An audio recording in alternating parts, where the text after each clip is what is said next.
Surprise, nous commençons un nouveau livre. Deuxième livre de Samuel. Alors, il n'y a pas besoin d'introduction particulière parce qu'en fait, on reprend exactement là où on s'est arrêté.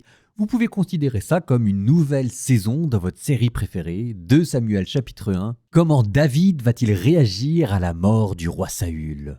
Bonne écoute.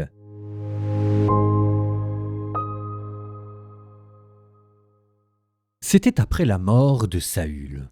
David, après avoir battu les Amalécites, revint à Siclag et y demeura 2 jours. Or, le 3e jour, un homme arriva du camp de Saül, les vêtements déchirés et la tête couverte de poussière. En arrivant auprès de David, il se jeta à terre et se prosterna. David lui demanda « D'où viens-tu donc ?» Il lui répondit « Je me suis échappé du camp d'Israël. » David lui dit « Que s'est-il passé ? Raconte-le-moi. » L'homme répondit « Le peuple s'est enfui du champ de bataille, beaucoup d'entre eux sont tombés et sont morts, et même Saül et son fils Jonathan sont morts. » David dit au jeune homme qui lui apportait la nouvelle « Comment sais-tu que Saül et son fils Jonathan sont morts ?» Le jeune homme lui dit « Je me trouvais par hasard sur le mont Gelboé, et j'ai vu Saül appuyé sur sa lance, et les chars et les cavaliers qui le serraient de près. Il s'est retourné, il m'a vu, il m'a appelé. J'ai dit « Me voici. » Il m'a dit « Qui es-tu » Et je lui ai dit « Je suis un Amalécite. » Il m'a dit « Tiens-toi près de moi, je t'en prie, et donne-moi la mort, car je suis saisi de vertige, alors que je suis encore plein de vie. » Je me suis tenu près de lui, et je lui ai donné la mort, car je savais qu'il n'aurait pas survécu à sa chute. Ensuite, j'ai pris le diadème qui était sur sa tête et la chaînette qu'il avait au bras, et je les ai apportés ici, à mon Seigneur. Alors David arracha et déchira ses vêtements, et tous les hommes qui étaient avec lui firent de même. Ils se lamentèrent, pleurèrent et jeûnèrent jusqu'au soir, à cause de Saül et de son fils Jonathan, à cause du peuple du Seigneur et de la maison d'Israël, parce qu'ils étaient tombés par l'épée. David demanda au jeune homme qui lui apportait la nouvelle « D'où es-tu » Il répondit « Je suis le fils d'un immigré amalécite. » David lui dit « Comment ? Tu n'as pas craint d'étendre la main pour supprimer le Messie du Seigneur ?» David appela l'un de ses serviteurs et dit « Approche, frappe-le !» Celui-ci le frappa à mort, tandis que David lui disait « Que ton sang retombe sur ta tête, car c'est ta bouche qui a parlé contre toi quand tu as dit « Moi j'ai donné la mort au Messie du Seigneur. » Alors David chanta cette lamentation sur Saül et sur son fils Jonathan. Et il demanda qu'on l'enseigne aux fils de Juda. C'est le chant de l'arc. Et voici comment il est écrit dans le livre du Juste. « Ta fierté, Israël, transpercée sur tes hauteurs, comment sont-ils tombés les héros? Ne l'annoncez pas dans la ville de Gath, ne portez pas la nouvelle dans les rues d'Ascalon, de peur que les filles des Philistins ne se réjouissent et les filles des incirconcis ne bondissent de joie. Montagne de Gelboé, qu'il n'y ait pour vous ni rosée, ni pluie, ni champ fertile. C'est là que fut souillé le bouclier des héros, le bouclier de Saül qui n'était pas frotté d'huile. Devant le sang des transpercés et la blessure des héros, l'arc de Jonathan ne reculait pas, l'épée de Saül ne revenait pas sans effet. Saül et Jonathan, aimables, pleins de charme, ni dans la vie ni dans la mort ne furent séparés, plus rapides que les aigles, plus vaillants que les lions. Filles d'Israël, pleurez sur Saül. Il vous revêtait de pourpre somptueuse et rehaussait de joyaux d'or vos vêtements. Comment sont-ils tombés, les héros au milieu du combat? Jonathan, transpercé sur les hauteurs. J'ai le cœur serré à cause de toi, mon frère, Jonathan. Tu étais plein d'affection pour moi, et ton amitié pour moi était merveille plus grande que l'amour des femmes. Comment sont-ils tombés, les héros? Comment ont-elles disparu, les armes de combat?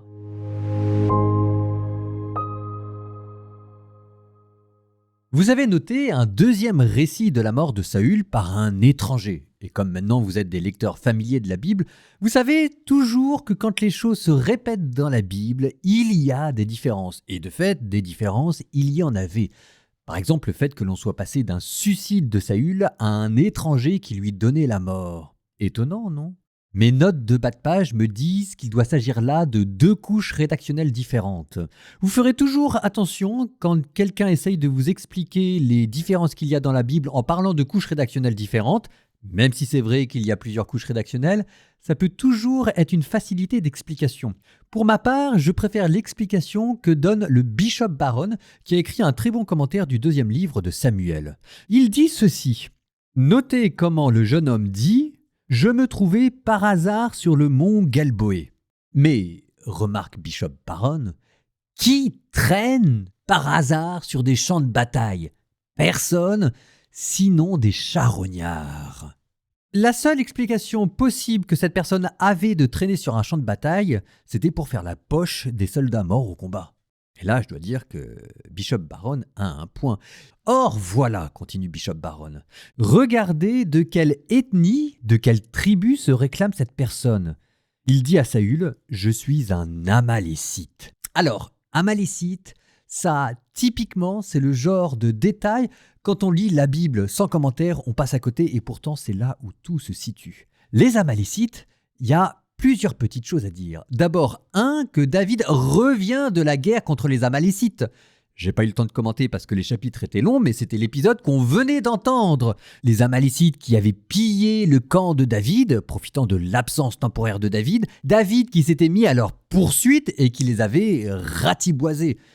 Et là, vous avez une personne qui dit qu'elle est amalécite. Enfin, si vous n'avez pas un énorme warning qui s'allume, pour remonter encore plus loin, souvenez-vous, l'une des toutes premières guerres de Saül, c'était précisément contre les Amalécites. C'était Samuel qui était allé voir Saül pour lui dire « Dieu t'ordonne de faire la guerre aux Amalécites parce qu'il y a entre les Amalécites et les Israélites une haine éternelle. » Et c'était justement à cet épisode, souvenez-vous, que Saül avait refusé l'anathème, qu'il avait pris le meilleur butin, épargné le roi. Samuel arrive foudrage et dit « Qu'est-ce que c'est que ça ?» Et il prend l'épée et il tue de rage le roi amalécite que Saül était censé tuer, qu'il n'a pas fait, et il se retourne vers Saül et lui dit « Mon coco, t'as tout gagné, maintenant t'as perdu la royauté. » Et donc, ce que cela veut dire, ça veut dire plein de choses. Ça veut dire, que cet Amalécite était un charognard qui faisait les champs de bataille. 2, qu'il s'agit probablement d'un espion et quelqu'un qui, en tout cas, doit vouer une haine tenace aux Israélites. D'ailleurs, pourquoi apporte-t-il la couronne à David ? Il pourrait tout à fait l'apporter à l'autre fils de Samuel, dont on va parler dans 1 ou 2 épisodes, Ishbaal. Pourquoi est-ce qu'il l'apporte à David, dont il a toutes les raisons de craindre l'influence ? David qui vient de détruire le camp dont lui, Amalécite, appartient. La seule explication possible, c'est qu'il veut mettre la dissolution, il veut mettre le bazar, il veut mettre la discorde au sein d'Israël et dresser une faction contre l'autre faction en flattant la faction de David contre l'héritier légitime de Saül. Ne soyez pas naïfs. Quand quelqu'un vous apporte trop vite, trop tôt des bonnes nouvelles, il y a un agenda derrière. David ne s'y trompe pas et tue l'Amalécite qui était venu lui apporter la couronne de roi. Un Amalécite venu porter une couronne de roi, là encore, si ça ne vous rappelle pas Saül qui avait refusé de tuer le roi Amalécite, David, en le tuant, accomplit enfin l'anathème que Samuel avait demandé à Saül. Là où Saül avait échoué, David réussit, méritant par là la royauté. Voilà ce que cet épisode veut dire.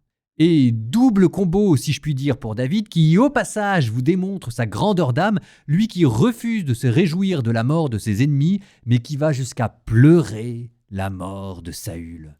Évidemment, cette mort, elle l'arrange, évidemment il se donne le beau rôle, n'empêche que dans le chant, dans l'élégie funèbre qu'il prononce, comment ne pas voir là la sincérité de ses émotions ? Ce chant primitif, violent par ses images, c'est pas quelque chose que vous pouvez inventer. Ça vient directement des émotions et des entrailles de David. Je vous cite, « Ta fierté, Israël, transpercée sur les hauteurs, comment sont-ils tombés les héros ?» Et tout le reste est magnifique. Regardez même la manière dont il parle de Jonathan. Saül et Jonathan, aimables, pleins de charme, ni dans la vie ni dans la mort ne furent séparés. Alors que Jonathan avait pris parti pour lui, il pourrait insister sur la division, pour rappeler que Jonathan l'avait choisi lui comme roi légitime, mais non. Dans la mort, il choisit de réunir et le père et le fils et de pleurer sur eux. Et c'est là où on s'aperçoit que David, au fond de son âme, ne nourrissait aucun ressentiment. Je note au passage ce verset. J'ai le cœur serré à cause de toi, mon frère Jonathan. Ton amitié pour moi était merveille, plus grande que l'amour des femmes. Souvenez-vous de ce que je vous avais dit de l'amitié entre Jonathan et David. Certains commentateurs, je le dis parce que je suis un peu obligé, ont interprété ce verset comme dénotant une certaine forme d'homosexualité ou d'homophilie chez Jonathan et chez David qui disent l'un à l'autre que leur amitié était plus forte que les femmes. Bon, c'est bien tenté, on ne prête qu'aux riches, hein, mais il n'y a rien dans le texte qui permette d'aller par là. Il ne faut pas trop vite projeter nos questions sur le texte biblique. Il y a une sorte d'inflation en ce moment, de surenchère sur l'amour conjugal, sur l'amour érotique, qui, à bien lire le Nouveau Testament, me paraît peu évangélique. C'est comme si on se disait, hors du mariage, pas de salut. Un Jésus qui dit, je vous appelle amis. Il n'y a pas de plus grand amour que de donner sa vie pour ses amis. Dans l'amitié, il y a un idéal, il y a une tendresse, il peut y avoir une passion, mais vraiment, mais une mystique. Il y a une promesse d'épanouissement affectif qu'il n'y a pas dans l'amour conjugal et que le monde moderne a oublié. Parce que, évidemment, ceux qui ont des attirances pour les personnes de même sexe qu'elles, on n'a pas envie de les enfermer dans la solitude affective, mais on leur propose quoi comme autre modèle d'épanouissement ? C'est peut-être là que l'amitié David et Jonathan, il y aurait des choses à dire. Ton amour valait pour moi plus que l'amour des femmes. Mais la vérité, c'est que l'amitié a cessé de nous faire rêver. Tiens, d'ailleurs, je vous propose de terminer par une prière. Au nom du Père et du Fils et du Saint-Esprit. Seigneur Tout-Puissant, Père de lumière et de vérité, tu as créé l'homme et la femme à ton image, et tu as mis dans leur cœur le don précieux de l'amitié.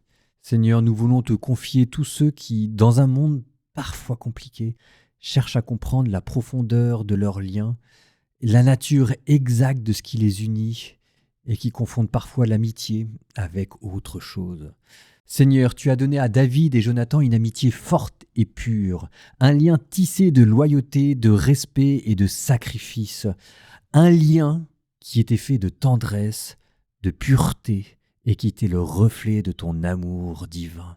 Seigneur, nous te demandons que nous puissions aimer nos amis avec tendresse et fidélité, sans confusion, mais avec toujours cette générosité et cet élan du cœur, cette passion de la charité. Purifie nos cœurs, sanctifie nos émotions, et Seigneur, donne-nous la force d'aimer comme toi tu nous as aimés et d'avoir la même amitié pour nos amis que tu as envers nous. Seigneur, apprends-nous le véritable amour qui brisera les liens de la solitude affective.